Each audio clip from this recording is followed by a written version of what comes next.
What is going on, guys? Shooting Dave here, welcome back to the channel.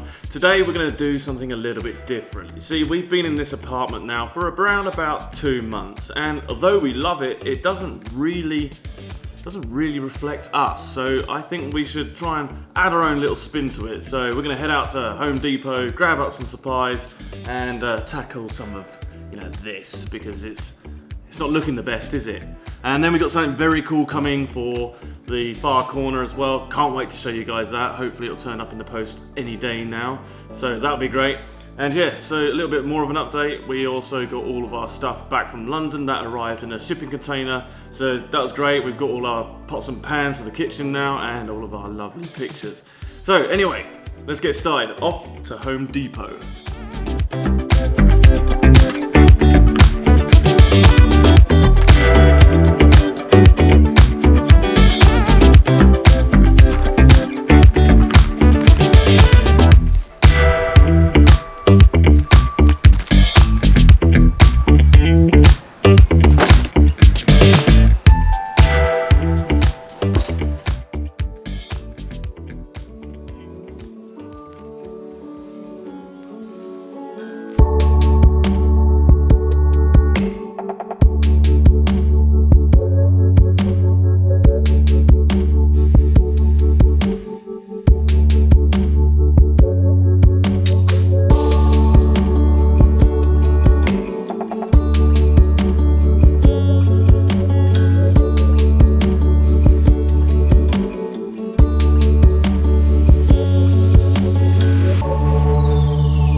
Oh, and there we have it. The living room is finally decorated, and Amy and I are so happy about it. And that little thing over there in the corner, I can finally show you what that is. So in 3, 2, 1.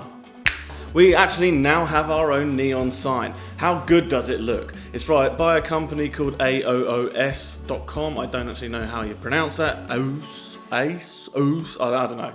But anyway, that's how it's spelled. So you can go and pick it up from there. It says see you next Tuesday. Now, I'm not going to explain what that means on YouTube. You can go and figure that one out for yourselves. But I love it. I've always wanted my own neon sign. Unfortunately, it's not true neon. It is only LED. But there you go. You get what you pay for. So, our living room. Why did we go for this colour scheme? Well, Amy and I have always loved dark feature walls. So we went for a dark blue paint called Deep Breath by a company called Burr. We got it from Home Depot. We are totally in love with the colour. It's like a nice dark blue with a bit of green in there, and it really helps contrast this otherwise very neutral room.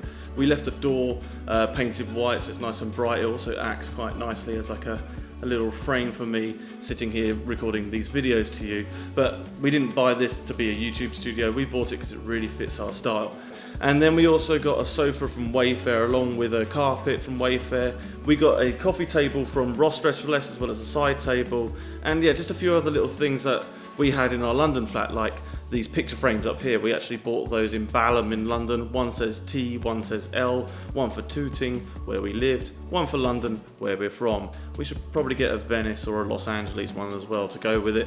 And then we got this guy up here as well. He's from London as well. He's just a nice little gent, so he belongs on the wall. Anyway, so Amy and I are really happy with how the living room's come together. It's still a work in progress. There's a lot of other things that we still need to get, like an armchair, a bookshelf, and a few other little knickknacks just to top it off. But right now, I'm really enjoying the minimalist look of it. It's like really nice beach vibes, and I love this like colour scheme. It's really deep and, well, luxurious if you ask me. And one of my favourite things about this living room is not only does it look good during the day, but it also looks really good during the night. In the evening, the lights in the kitchen are actually nice and orange, and you've got this cool light in the other room, which kind of adds that kind of very cinematic style, warm and cool lighting scenario. And I really like it, purely by coincidence, but it works a treat, so I'm really happy with that. Anyway guys, I hope you found this video useful. Don't forget to like, comment and subscribe and all those other things. Let me know, is home decor something you're interested in, or is it purely tutorials? I'd love to know what your thoughts are on the matter. And anyway, I'll see you guys in the next one. See ya.